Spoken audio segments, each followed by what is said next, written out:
ஆண்டாளுடைய திவ்ய பிரபந்தமாகிய திருப்பாவையில் கண்ணனை மணிமண்டபத்தில் சிம்மாசனத்தில் அமர வைத்தாள் ஆண்டாள்.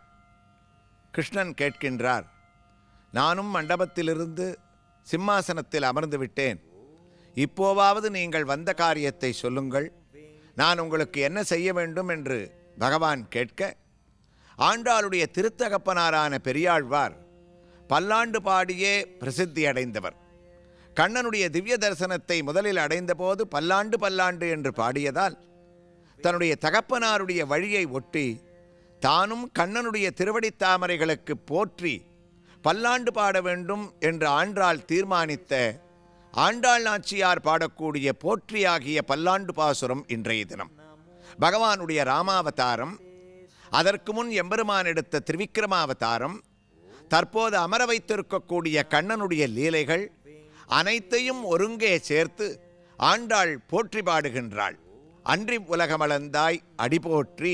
கண்ணா, நீ செய்த பல சேஷ்டிதங்களிலேயே முக்கியமான ஒன்று தசாவதாரத்திலே நீ வதம் செய்யாத ஒரு அவதாரம். மகாபலி சக்கரவர்த்தி உன்னோடு யுத்தம் செய்யவில்லை, நீயும் மகாபலி சக்கரவர்த்தியோடு யுத்தம் செய்யவில்லை. திருப்பாவையிலே அழகான அடி இந்த அன்றி உலகமளந்தாய் அடிபோற்றி. அதாவது தத்துவம் என்னவென்றால், ஆண்டாள் நாச்சியார் திருப்பாவையை 30 பாசுரங்களாக எழுதும்போது 3 10 பாசுரங்களாக பிரித்து கொண்டாள் என்று வியாக்கியான கர்த்தாக்கள் கூறுவர். காரணம், மகாபலி அடைந்த பேரை தானும் அடைய வேண்டும் என்ற ஆண்டாளுக்கு ஆசையாம். மகாபலிக்கு எதனால் பேரு?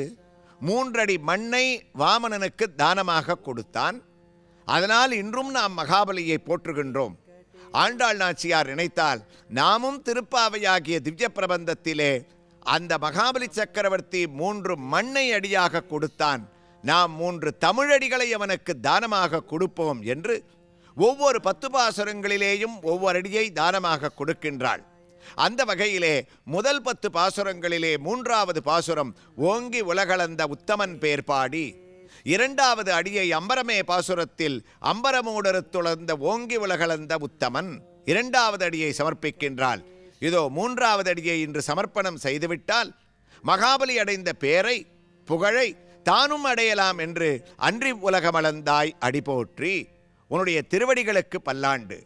கண்ணா, அன்று நீ மகாபலி சக்கரவர்த்தியை அடக்குவதற்காக 3 உலகங்களையும் அளந்தபோது யாரும் உனக்கு பல்லாண்டு பாடவில்லை.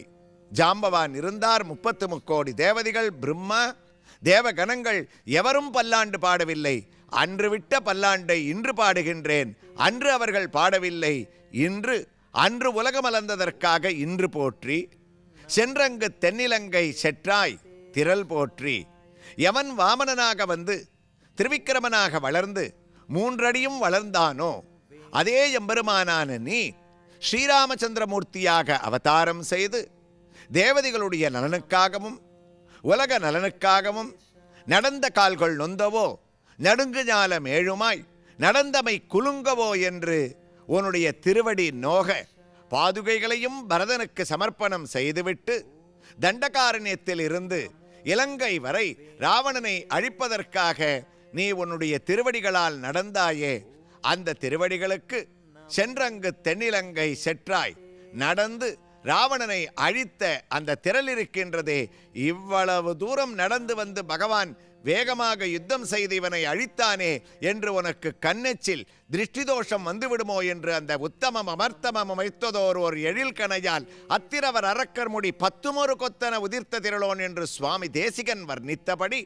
நீ அந்த ராவணனை அழித்த திரள் இருக்கின்றதே, பராக்கிரமம் இருக்கின்றதே, அதற்கு பல்லாண்டு போற்றி.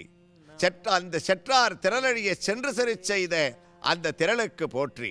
அன்றி உலகமளந்தாய் அடி போற்றி. சென்னங்கு தென்னிலங்கை செற்றாய் திரள் போற்றி. அடுத்ததாக நீயே கண்ணனாக அவதரித்தாய், பொன்னச் சகடமுதைத்தாய் புகழ் போற்றி. உனக்கு தாயார் தகப்பனார் நாமகரணம் செய்யும் முன்பே, பெயர் வைக்கும் முன்பே சகடாசுர பஞ்சனாய நமகா என்று உன்னுடைய திருவடியானது அனுகிரகத்தையும் செய்யும், பாகவத விரோதிகளுக்கு நிகிரகத்தையும் அவர்களை அழிக்கவும் செய்யும் என்பதற்கு ஒரு உதாரணமாக அந்த தாலை நிமிர்த்து சகடத்தை சாடிப்போய் என்று அந்த சகடத்தை எட்டி உதைத்தாயே, அதற்கு ஒரு பல்லாண்டு. சகடத்தை உதைக்கும் போது பொன்னச் சகடமுதைத்தாய் புகழ் போற்றி. கோபிகைகளான நாங்களெல்லாம் உன்னுடைய புகழை வர்ணித்தோம், அந்த புகழுக்கு பல்லாண்டு. கன்று குடிலாய் எறிந்தாய் கடல் போற்றி. கபித்தாசுரன் என்ற ஒரு அசுரன், வத்சாசுரன் என்ற ஒரு அசுரன், ஒருவன் விளாம்பழமாகவும் ஒருவன் கன்றாகவும் வந்து கண்ணன் மாடை மேய்க்கும் போது ஒன்று கன்றுக்குட்டியானது அவனை மோதி அழிக்க வேண்டும், அல்லது அந்த கன்றுக்குட்டி கண்ணனை தள்ளிக்கொண்டே வர மரத்தின் மேலே இருக்கக்கூடிய விளாம்பழம் கண்ணனுடைய தலையிலே விழுந்து அவனை அழிக்க வேண்டும் என்று இவர்கள் திட்டம் தீட்டியிருக்க, கன்று குடிலாய் எறிந்தாய் கடல் போற்றி. அந்த கன்றை எடுத்து கண்ணன் தன்னுடைய 2 கைகளாலும் 4 கால்களை சுற்றி விளாம்பழத்தின் மேல் அடித்து ஒரே சமயத்திலே அவர்கள் இருவரையும் அழித்தாயே. இந்த திவ்ய சரித்திரத்தில் எதற்கு பல்லாண்டு தெரியுமா? கடல் போற்றி. நீ அந்த கன்றை தூக்கி எறிய வேண்டுமென்றால் உன்னுடைய கால்களை பாதங்களை அழுத்தி பூமியிலே நீ நின்று கொண்டு எரிந்தாயே, அந்த கடல்களுக்கு பல்லாண்டு. குன்று குடையாய் எடுத்தாய் குணம் போற்றி. கோவிந்தன் நாமகரணம் செய்வதற்கு காரணமாக இருந்தது இந்த ஒரு விருத்தாந்தம். எவனுக்காக நீ அவதரித்தாயோ, எந்த இந்திரனுக்காக நீ யாதவ குலத்திலே கஷ்டப்பட்டு கொண்டிருக்கின்றாயோ, அவன் அதை அறியாமல் உன்னையே பரீட்சை செய்ய கல்மாறி பொய்தான். நீயோ குன்றையே குடையாக எடுத்தாய். குன்றமேந்தி குளிர்மழை காத்தவன் என்று மங்களாசாசனம் செய்யப்பட்டாய். அவ்வாறு குன்றை தூக்கி நின்று கொண்டிருக்கக்கூடிய காலத்திலே இந்திரனானவன் தன்னுடைய தவறை உணர்ந்து ஓடி வந்து உனக்கு பாலால் அபிஷேகம் செய்து அதோடு நிற்காமல் கோவிந்தன் என்ற ஒரு நாமகரணத்தையும் செய்தான். அந்த கோவிந்த நாமகரணம் அன்றோ அதே குன்றே இன்று திருமலையாக நிற்க உனக்கும் அங்கே ஒரு கோவிந்தன் என்ற பெயர் வந்தது என்று பின்னால் வந்த பெரியோர்கள் பாசுரத்திற்கு வியாக்கியானமாக கூறுவார்கள். அவ்வாறு இந்திரனை மந்தித்த குணம் இருக்கின்றதே, அந்த குணத்திற்கு பல்லாண்டு. குன்று குடையாய் எடுத்தாய் குணம் போற்றி. வென்று பகைகெடுக்கும் நின் கையில் வேல் போற்றி. உன்னுடைய தகப்பனார் எப்போதும் வேலை கையிலே வைத்துக் கொண்டிருக்கக்கூடியவர் கூர்வேல் கொடுந்தொழிலன். ஆகையால் அந்த பரம்பரை தர்மம் நீயும் வேலை வைத்துக்கொண்டு எல்லோரையும் காப்பாற்றுகிறாய் போலும் என்று பகைகெடுக்கும் நின் கையில் வேல் போற்றி. என்றென்றும் உன் சேவகமே ஏத்திப் பறை கொள்வான். இவ்வளவு பல்லாண்டு பாடியது எதற்காக? நாங்கள் அனைவரும் எப்போதும் உன்னுடைய திருவடியே தியானித்துக் கொண்டிருக்கின்றோம். உன்னைத் தவிர எங்களுக்கு கதி கிடையாது. உன் சேவகமே ஏத்தி பறை கொள்வான். இன்று யாம் வந்தோம் இறங்கு. அன்று நாங்கள் வரவில்லை, நீ செய்த காரியத்திற்காக பல்லாண்டு பாடினோம். ஆனால் இன்று உன்னுடைய திவ்ய சேவையை இந்த மணிமண்டபத்திலே சிம்மாசனத்திலே பல்லாண்டு பாடி சந்தோஷத்திலே ஆனந்தித்துக் கொண்டிருக்கின்றோம்.